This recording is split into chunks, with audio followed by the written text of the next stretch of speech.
Hello everyone, this is Randy Clough and I would like to welcome you to our webinar event today. It's Complicated, Why Patient Complexity is Reshaping Care Delivery.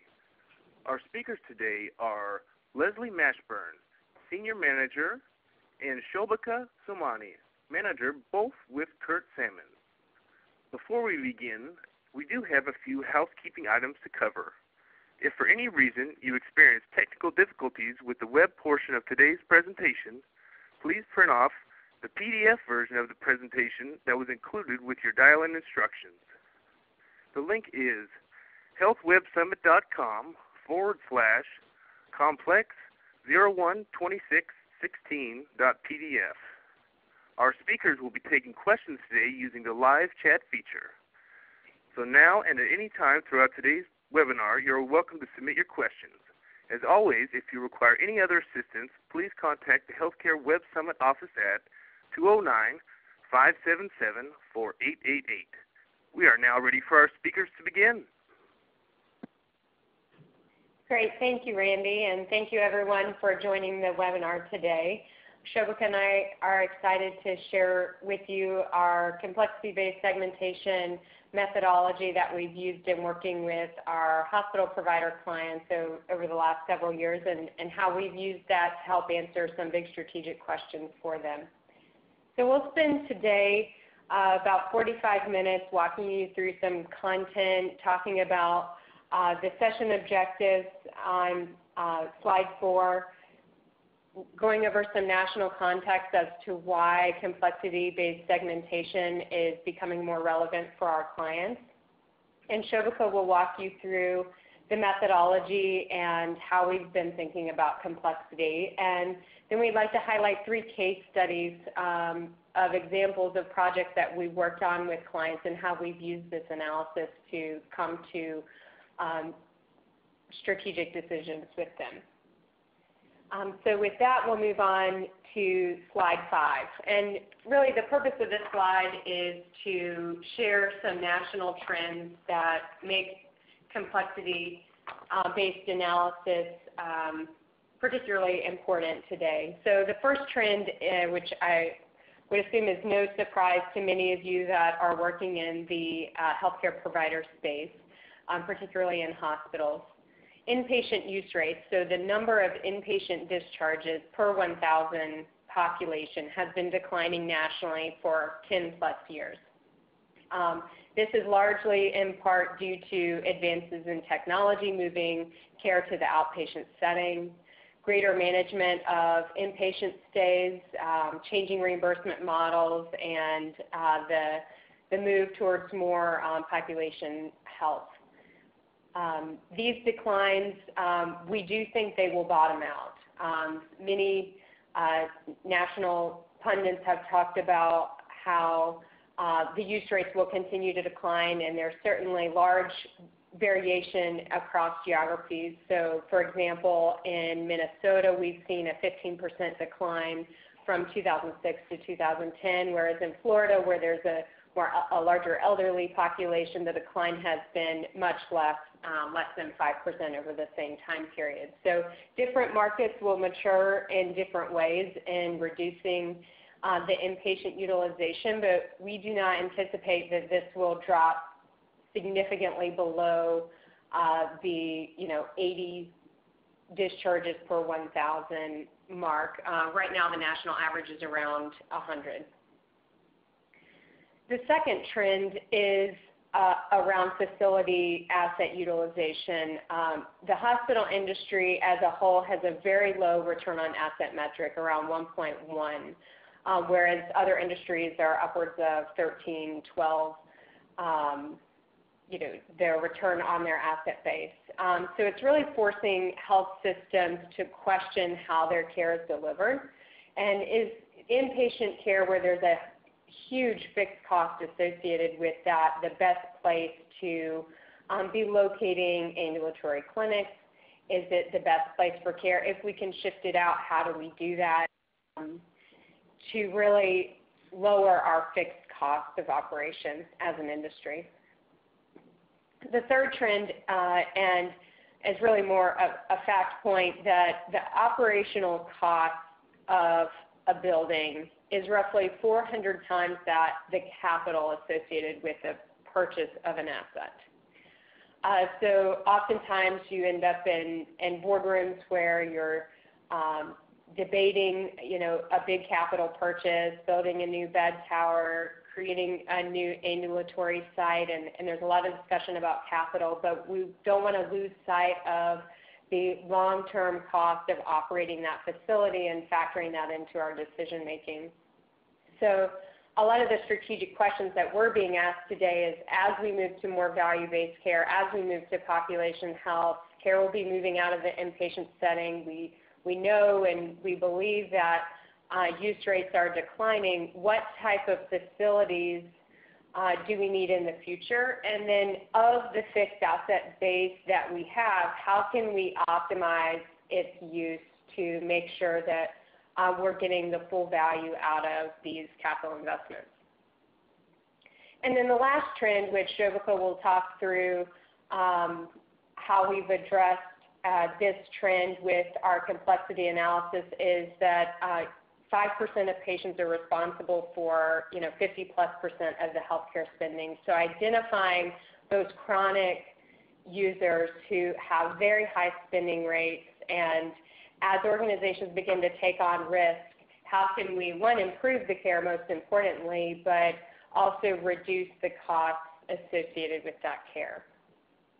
So those are some of the trends that we've been seeing that make this type of analysis important for our clients today.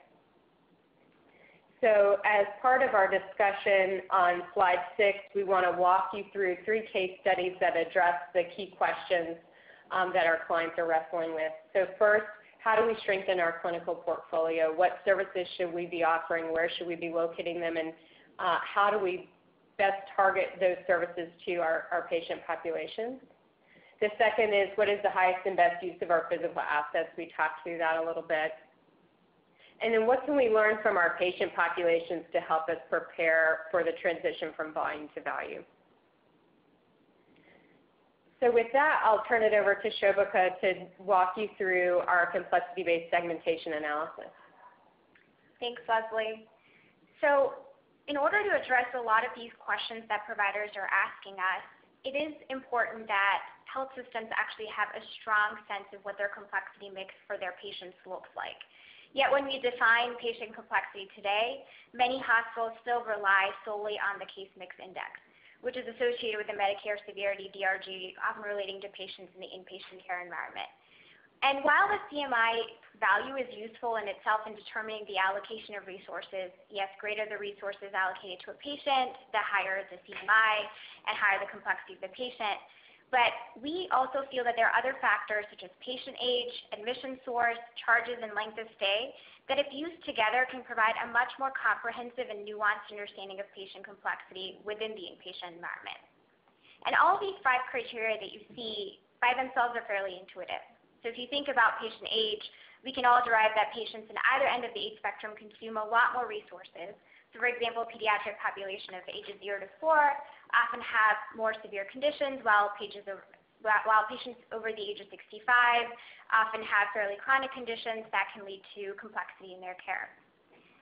Admission source is another key factor that strongly indicates acuity. So many patients that are usually transferred over to a tertiary care facility often need to be there. Otherwise, they would not be transferred there in the first place. So if you have a patient that's tagged as a transfer patient, you can really link that individual to a higher severity level or higher complexity than a patient that walks into the ED, who in a number of cases can often be treated in an urgent care environment. Patient charges is really the 4th factor that we use in order to measure complexity, and it's similar to CMI in the sense that it often correlates to a higher usage of hospital resources. We often derive that higher the charges, the more the patient's using up resources, or simply is a greater complexity in terms of that patient's overall care. And one thing to keep in mind is that while this factor is important within the analysis itself, if we do use this as a factor to compare complexity mix across patients in different markets and even across different hospitals within the same market, it can really skew our understanding. of really the overall complexity picture. As you can all imagine, we know that charges are fairly different between different markets and across different states. So in order to use this as a measure, we have to be very thoughtful, and we have to only leverage it for our internal analysis of the hospital's complexity base rather than using it as a measure to weigh out the complexity across two different hospitals in two different settings. Lastly, length of stay, as you can imagine, can be correlated to severity. The longer the patient stays in a hospital, the more acute he or she tends to be. So we typically run this on at the patient record level data, both in the inpatient and both in the internal and the market side. And we often use multi-year data to be able to test out really the trend of complexity for that patient base. And we leverage all these factors to really filter out the inpatient data to three different categories, what we call basic complexity, moderate complexity, and high complexity. Now, typically when we cut the data in this manner, we see that high complexity patients tend to spread across several service lines, like neonatology, neurology, cardiac, cancer, and transplant. And these patients are often ones that require multidisciplinary care.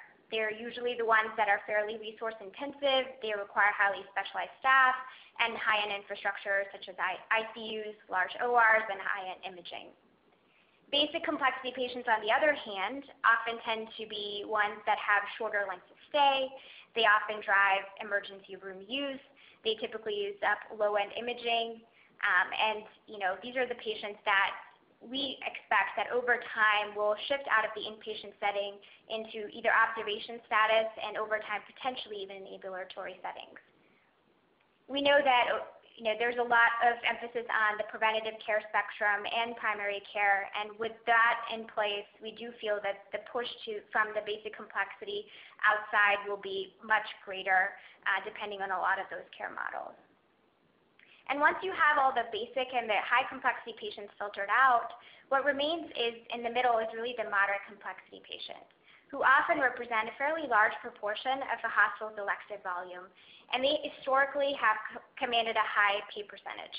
They typically require a large outpatient clinic base, they require a lot of imaging and procedure space, and a lot of high-end amenities. And what we've seen in our experience is that a higher proportion of the moderate complexity patients often fall within the commercial pay bucket. They tend to be, there are not as many Medicaid or Medicare patients that fall within the moderate complexity bucket, and they tend to be procedural patients and referral patients that often many of the hospitals tend to be fairly profitable on. Now, as you can imagine, based simply on the patient mix described within each of the buckets, the overall complexity mix is going to vary across different types of inpatient platforms. So for example, an academic medical center and freestanding children's hospitals tend to have a much greater proportion of high complexity patients than a community hospital. An academic medical center, as you can tell, has its brand and its teaching requirements that often attract a high acuity patient volume, and also because these patients often require the high-end technology and resources that are otherwise not available within that patient's immediate community.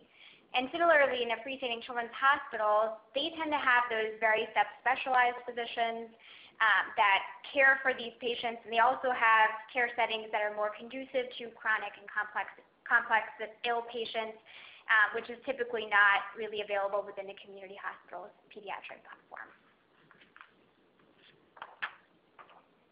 So now that you have an understanding of what we mean by complexity and how it typically manifests itself in different inpatient settings, let's talk a little bit about how we have seen complexity transcend or shift over the past few years. In order to predict what services will really transition out of the inpatient setting in the next few years and to start to have that dialogue with providers, and how do we think about what are some of the care transformation initiatives and reimbursement models they're really going to do into the inpatient environment, we decided to take sort of a backwards look into how complexity has shifted over the last few years. And in order to do that, what we did is we evaluated 6 years of inpatient discharge data from every acute care hospital in Florida, which accounted to about 200 hospitals within the market database and equal to over 50,000 licensed beds. So as you can imagine, it's a fairly large data set and provided us fairly strong statistical analysis of how the complexity has trended over the last few years. And we looked at the time frame between 2007 and 2013, which is a 6-year time frame.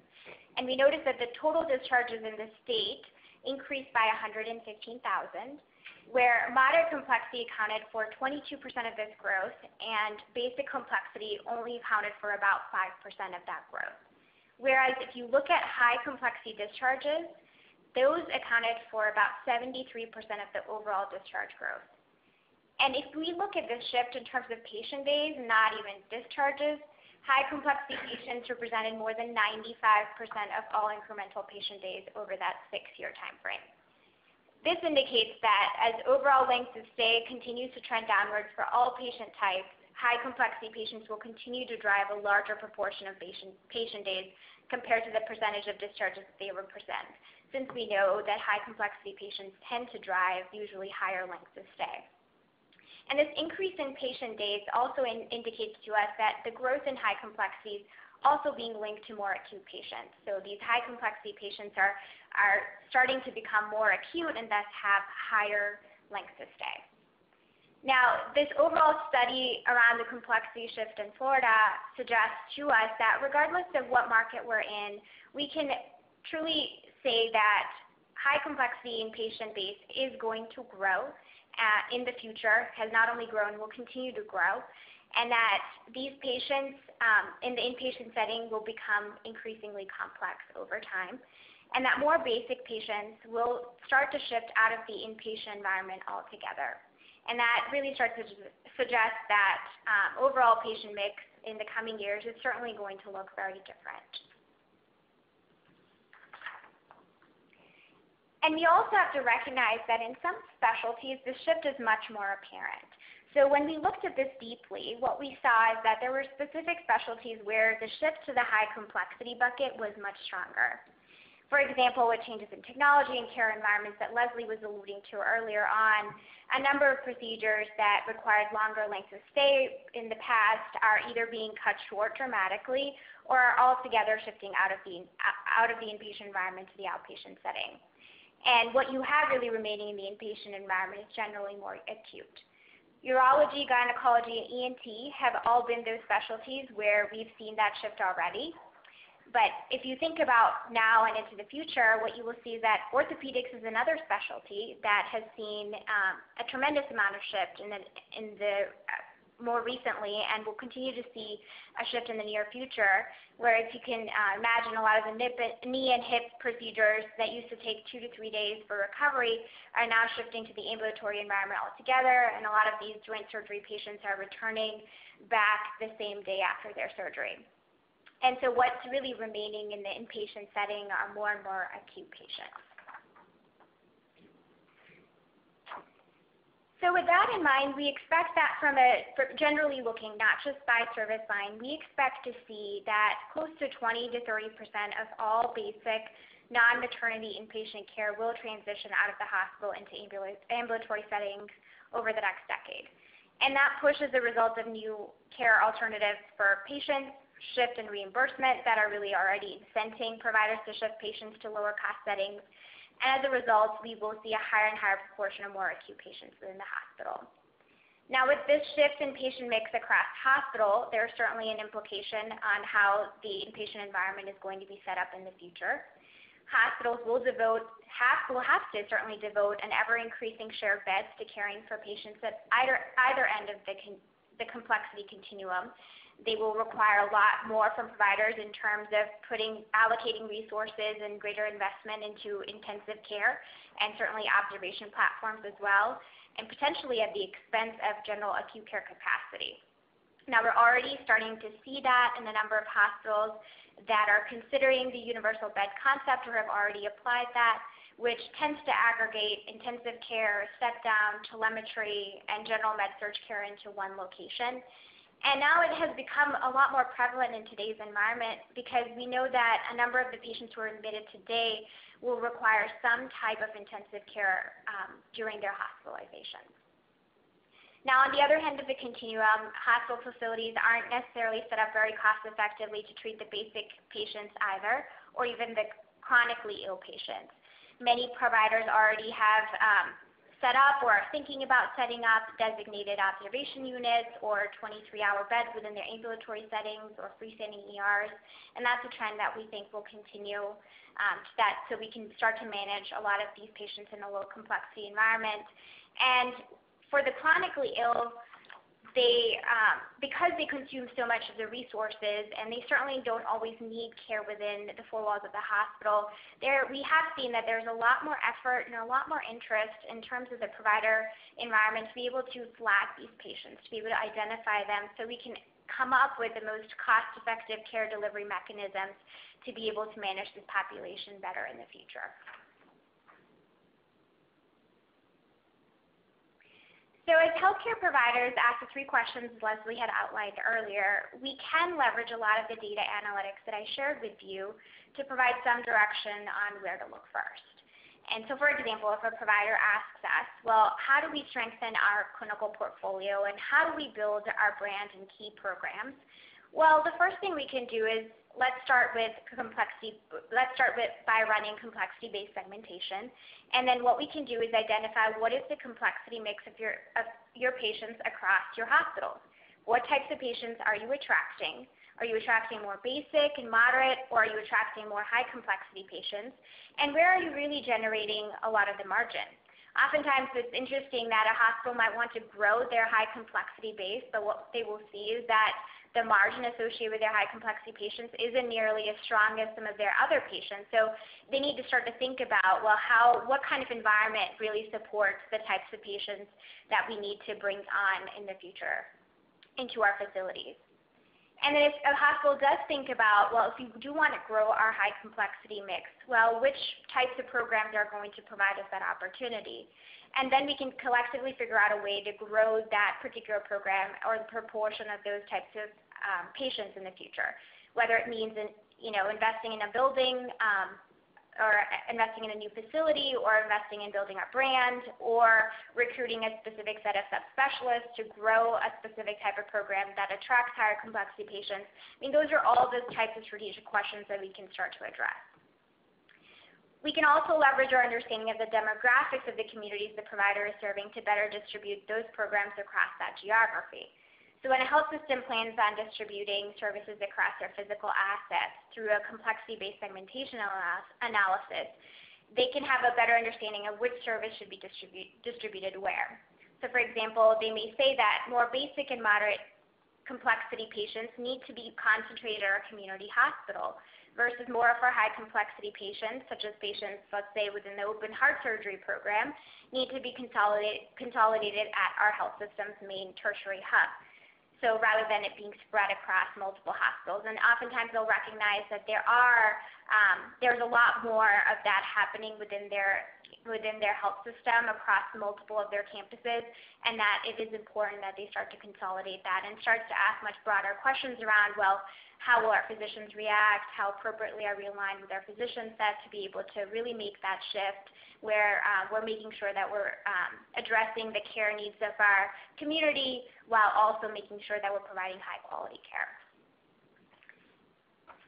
Now, health systems may also ask the question, well, we are starting to get an increase in our observation platform. How do we then plan for it in the future as well in terms of the growth that we can expect to see? And with a complexity-based segmentation analysis, what we can say is that, well, look, this is your basic complexity base, and if we expect 50% or even 30% of that base to shift to observation status, that equates to an additional X beds in your chassis, and that's something that we'll have to think about and we need to build for in terms of our designated observation beds. And lastly, from a volume to value perspective, we can also learn a lot from our populations to help us prepare for new payment models and to really shift our mentality from a reimbursement standpoint. And I know Leslie will go through one of the analysis that we do to be able to understand the utilization of these populations so that we can make the right kinds of decisions around their care in the systems environment. But just having a deeper understanding really of how a patient utilizes the health system's resources, not just in the inpatient side, but also in the outpatient side, whether it be clinics, physician offices, or just generally any outpatient setting, you can have a much better sense of, well, where can we really start to target their care? How can we better manage it as opposed to really only focusing on the inpatient care environment, and also thinking about, well, how can we reduce any variability between different patients on how they use our system. If one patient's using it much more than another patient, it's important to be able to flag, well, what's different in their care, and then so we can intervene appropriately. For now, I will actually transition it back to Leslie to be able to walk you through a couple of those case studies, but we'll get back to the volume to value example in one of the last case study that we walked through. But I'll pass it on to Leslie again to talk about a couple of our clients. Thanks, Shobhika. So the first question that we'll walk through is how do we strengthen our clinical portfolio? Our first case study here on slide 15 is with an academic medical center who wanted to enter a new market. They are in a state where they're the only academic medical center in the state. They have been very focused on their main campus, providing that tertiary level care, and have not spent as much time thinking about their ambulatory platform and how to get patients into the system that don't come through transfers or don't come through the ED.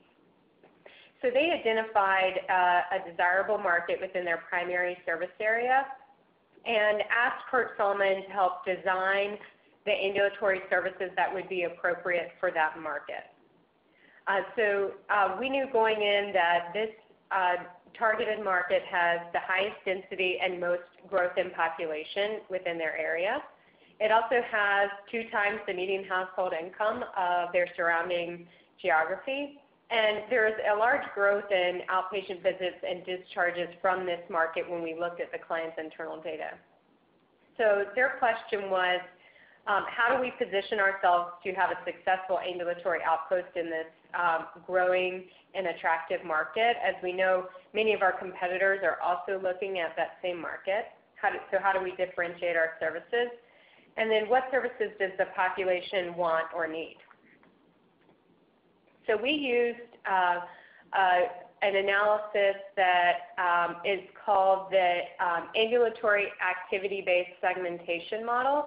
So we look at largely the outpatient data on a patient record level basis and identify the patients as either episodic, moderate, or chronic or high utilizers. So this is just based on the number of times they touch the health system on an ambulatory basis. So an episodic patient would be one who has 2 or fewer visits in 1 year with the health system. A chronic or high utilizer are the top 5% of all patients that touch the health system.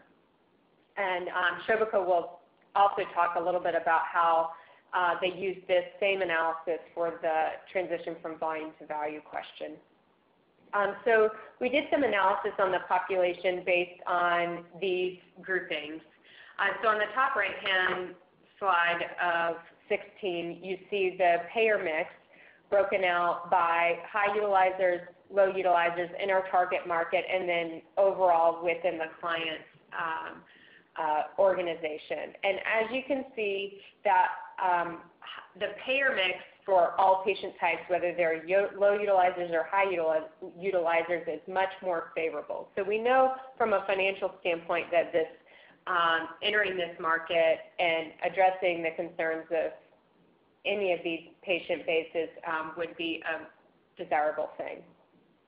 And compared to their overall patient mix, the patients that are originating in the target market are higher utilizers. There are fewer episodic patients in this market than there are in the rest of the organization.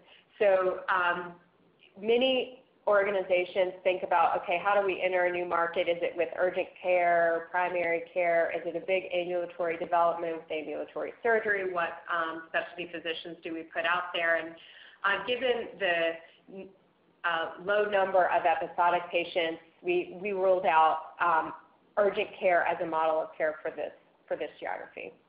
We also noticed on the bottom right-hand side of the chart that the patient age is much higher than the other geographies within the client's market, and that the high utilizers or chronic utilizers are much older. So that led us down the path of saying, okay, we have an older population, they use a lot of resources, but what clinic resources, what physician services are they using? They're largely using geriatric physicians and cardiology physicians. So they had a lot of visits to those clinics in particular. So this led us to what we ultimately recommended, which was a medical home for these high utilizing patients, so primary care with some rotating specialty physicians focused in part on caring for the elderly and particularly the high utilizing elderly folks. So we designed an ambulatory model for that market that specifically targeted the needs of the patient population using the ambulatory activity-based segmentation analysis. All right, the second case study that we'll walk through is addressing the question of what is the highest and best use of our physical assets. Again, this is another academic medical center client, and they have a 2-hospital campus. One is their roughly 500-bed tertiary campus, and then 5 miles down the road, they have a 160-bed satellite campus that used to be a small community provider. And what they were wrestling with is the main tertiary campus had close to 87% occupancy in both their inpatient beds and their OR, which, as you know, many know, the OR is the financial engine of a lot of institutions, so this was very concerning that they were approaching capacity on the main campus, but then had a satellite hospital that had tons of excess capacity and were running at 60% utilization in both their beds and ORs. So the question posed to them was, one, how do we shift programs to the satellite campus to better utilize our resources so we can fill the tertiary hub with more complex patients? And then secondly, how do we create an identity for this satellite hospital? It had changed hands a number of times in the community, and the organization wanted to think about whether we do a specialty program or if it's more of a community-based setting that is more of an offshoot of the tertiary campus. So for this project, since it's focused mainly on the inpatient base, we used the complexity-based segmentation analysis to look at the scope and scale of clinical services by acuity level. So on slide 20, you can see that the breakdown of complexity at the tertiary hub, the satellite campus, and in total. And what was really surprising to us was that 88% of the adult volume at the tertiary hub was either basic or moderate. So they were doing a lot of care that could be accommodated in a community hospital setting, which was great for us. There was an opportunity to shift some to the satellite campus. But as you can imagine, it's not just that easy. This patient, you go over to this hospital. A number of factors had to be considered. First off, we looked at it by service line. So on slide 21, you can see the volume and the complexity mix for the major service lines. So a couple things that we considered here were, we wouldn't want to move a partial service. And we wanted to make sure that the resources that were available at the community health system or the satellite facility could accommodate the types of cases that we were seeing at the tertiary center. And then, of course, what the bed capacity and OR capacity would be. If we shifted all of our musculoskeletal, hand, hip, and knee, would there be enough OR capacity to accommodate all of that? So those were some of the questions that we asked, and throughout this process, we drilled down and narrowed it down to 3 services and did a lot of deep analysis by complexity on digestive, neuroscience, musculoskeletal, and cut the bed need, OR need by complexity for those 3 services. So shifting to slide 22, one of the main things that we wanted to look at was the entry portal. So patients coming in to the ED, it would be much more difficult to route those patients to a satellite campus than those that are being referred by physicians for the more procedural type cases that Shobhika mentioned typically fall in the moderate bucket. So the chart here shows the tertiary hub and the satellite campus that roughly 40% of the moderate cases were through referrals, and we believe that the large majority of those, given the available resources at the satellite campus, could be transferred, assuming physician buy-in. So that was one of the key things that we worked through this plan, was working through the physicians to say, would you be willing to move your practice to the satellite campus? And we also noted that a large majority of the basic cases, which is probably no surprise to this group, that those patients were largely coming in through the ED. So those, if we tried to redirect patients, advertising the ED at the satellite campus, we may be able to direct more of the basic care to that satellite campus. So in the end, we ended up recommending musculoskeletal anchor at the satellite campus, and it's been quite successful since this analysis was done a couple years back, and they've been growing at their tertiary campus and using the space that we freed up from this analysis. All right, so now I'm going to turn it back over to Shobhika to talk through the last case study. Now, this last case study, as I was alluding to earlier, is again sort of shifting gears a little bit away from complexity, but more towards resource utilization, and touches on really the ambulatory activity segmentation analysis that Leslie alluded to earlier. But what we did was that we were working closely with a freestanding children's hospital on their strategic planning work in 2013. And one of the things that they really wanted to focus on is they were actually starting to build a lot of their energy around their academic portfolio. They were putting a lot of emphasis on the research side. And they wanted to start to shift gears a little bit towards managing populations and managing some of their chronic populations. So one of the things that we were tasked with as part of the strategic plan was to start to address the question around, well, can you help us identify some of those chronic patients within our chassis? And once we identify those populations, let's think about, well, what are some studies that we could do to change the care of those patients and then perhaps manage them better? Because we need to really be strategically thinking about reimbursement shifting in the future, and we really need to start to prepare ourselves for that. So this is a methodology, the ambulatory activity-based segmentation that Leslie talked about earlier, that we actually ran for the client to be able to understand, well, let's find out what those populations really look like by understanding how much resources each of that patient population is really using. So this analysis really helped us quantify which patients fell into the high utilizer or the episodic bucket, which patients fell into really the chronic, the heavy user bucket, the top 5%, and then what really fell in the middle. So once we ran really this analysis, what we saw was, you will see on slide 27, is that the different characteristics of the low, moderate, and high utilizer patient population.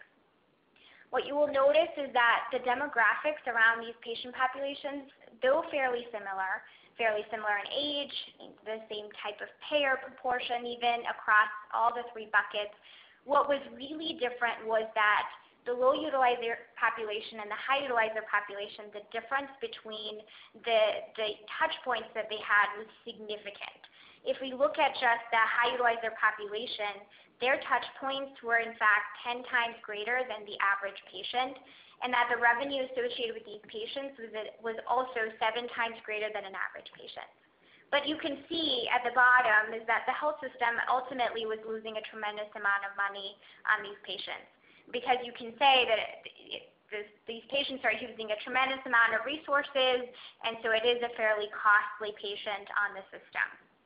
So any reduction in their costs, as you can imagine, could have significant upsides for the health system, particularly if the provider chose to take any financial risk towards managing this population in the future. Now, while this analysis is focused mainly on the ambulatory usage, we actually wanted to dig a little bit deeper. For this children's hospital, the resource usage of some of these chronic patients spanned across the inpatient space in the same level of intensity. And we needed to dissect that to be able to identify some of the patients that they could start to focus on. And that's really how we got to the epilepsy patients. In the following two slides that I will talk to you about, we examined two different patients, both of them being fairly similar in terms of their demographics and age, and being paid for by the same payer, in this case Medicaid, and for being cared for by the same physician within the neurology department. What you will see is that patient A had a total of 19 touch points with the health system over a 3-year period.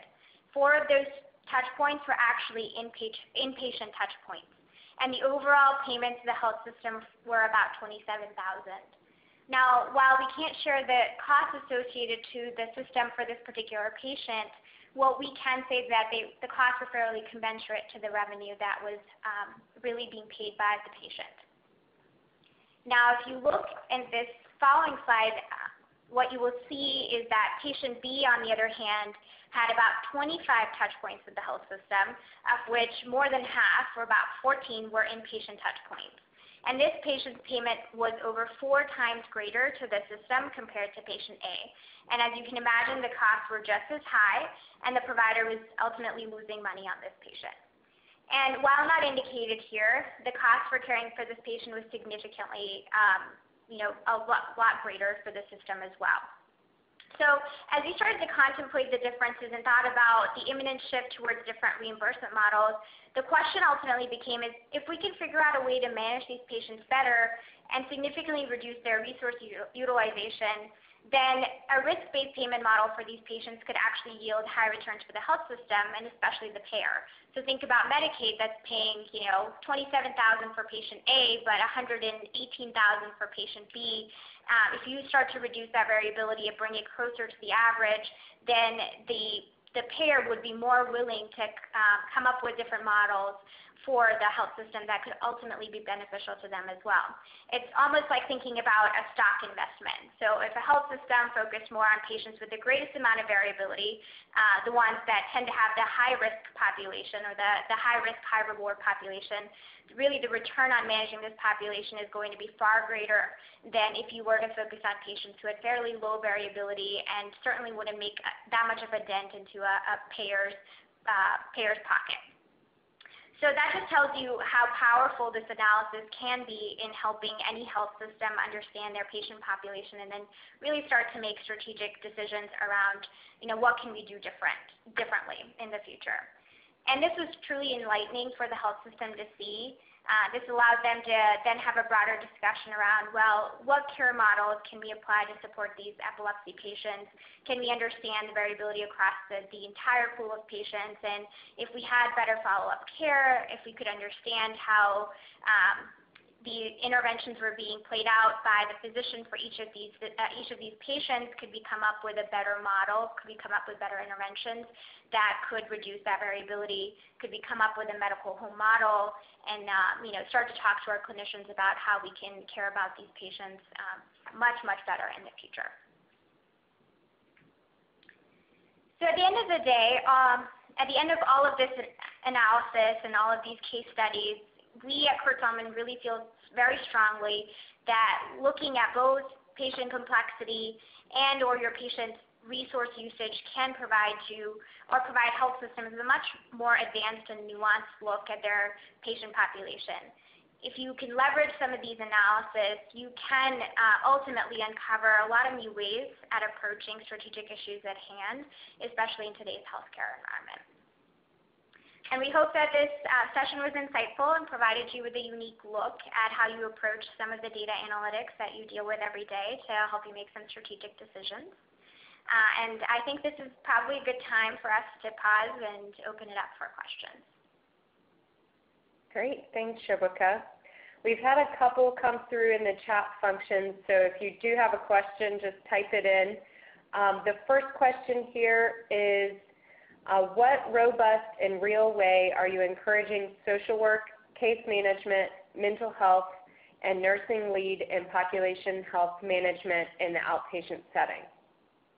So I think this is a great follow-up question to the case study that Shobhika just talked through from my perspective, and she can add on here, is that this analysis helps you identify who you need to be creating those interventions for, and then it's really the care team, that the clinicians that come up with the best models as to how to care for the patients in the best way.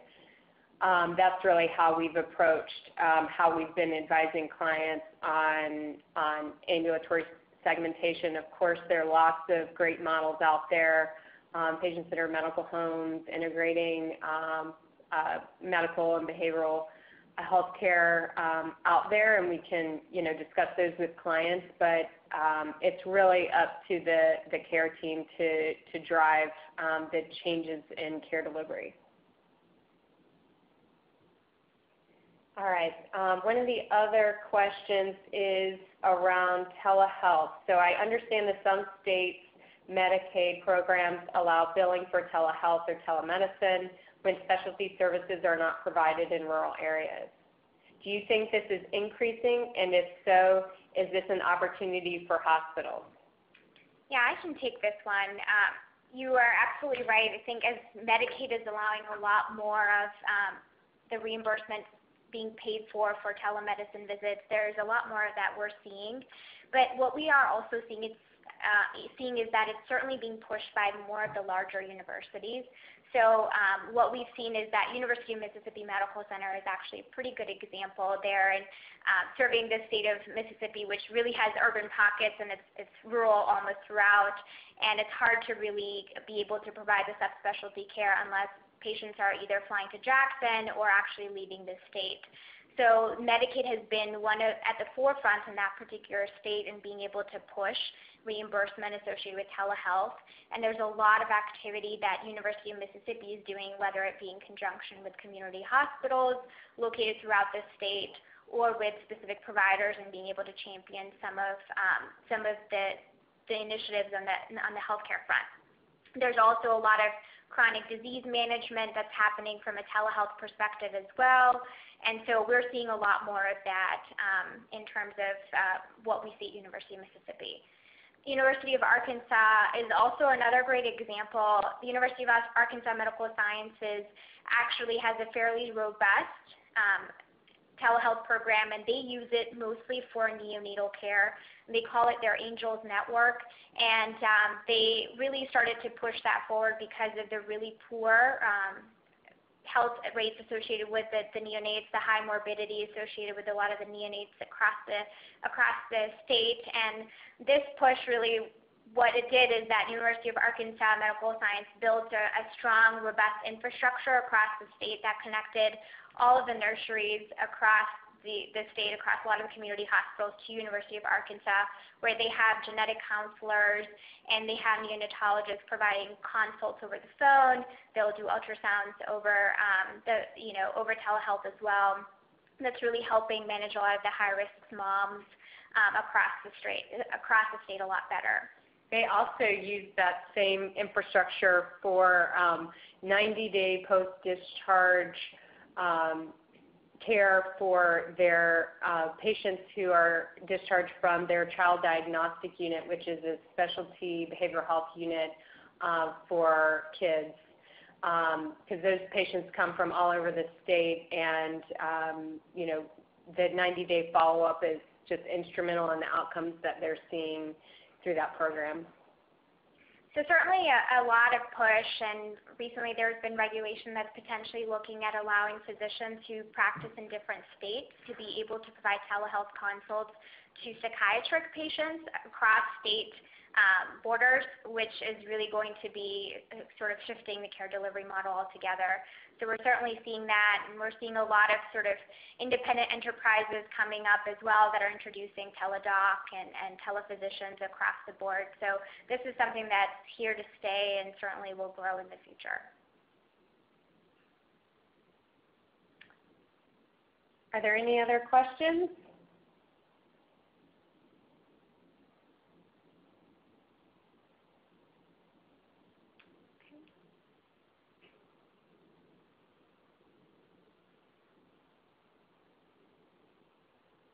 Just had one come in. Where do you see opportunities to partner with startups on this?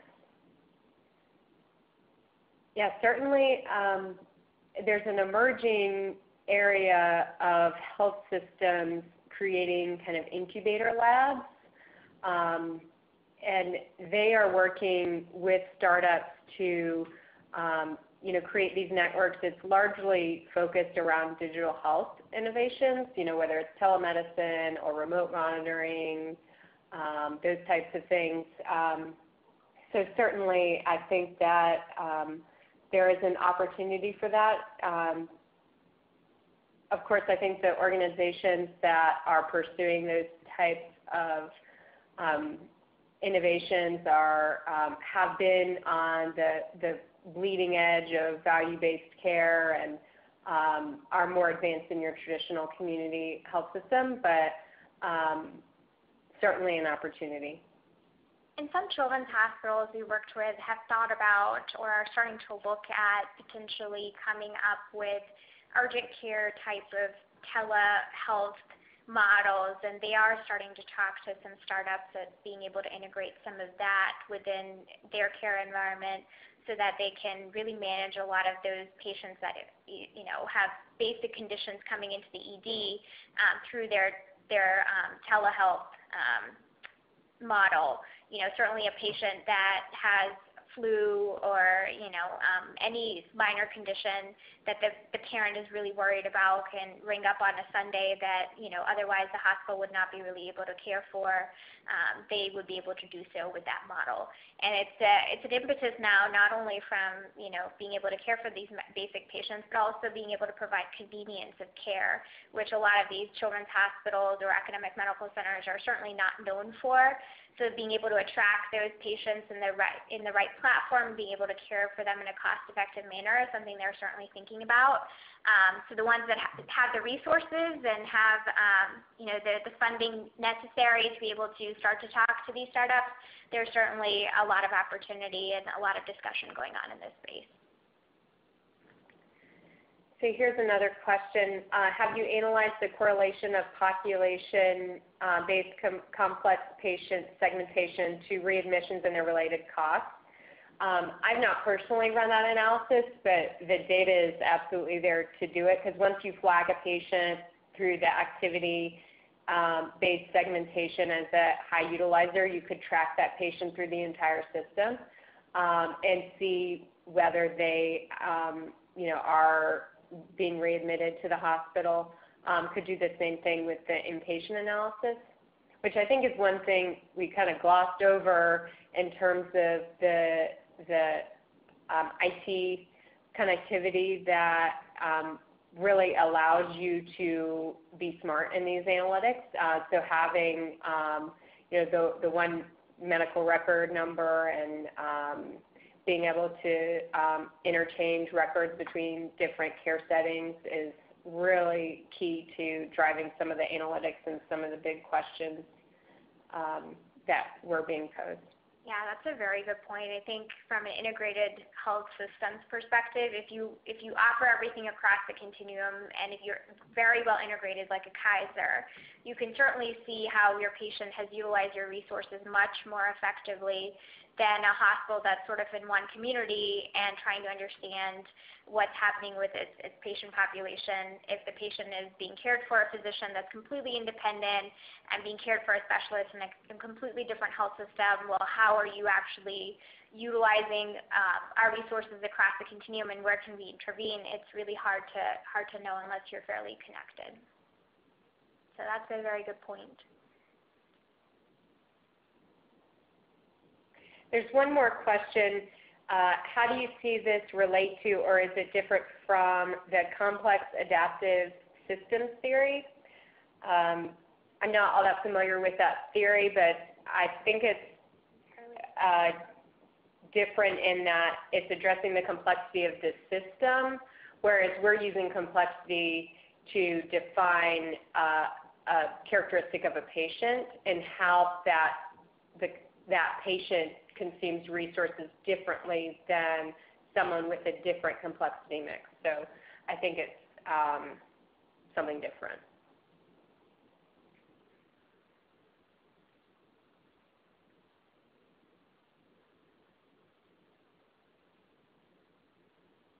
Okay, sounds like there are no more questions. Randy, I'll turn it over to you. Okay, thank you, Leslie. We'd like to take this opportunity to thank our speakers and session participants for joining us today. We will be sending a follow-up feedback form at the conclusion of this event and would love to receive any feedback you wish to share. If you haven't already done so, please be sure to join our LinkedIn group on the web where you can post questions, start discussions, and suggest topics for future events.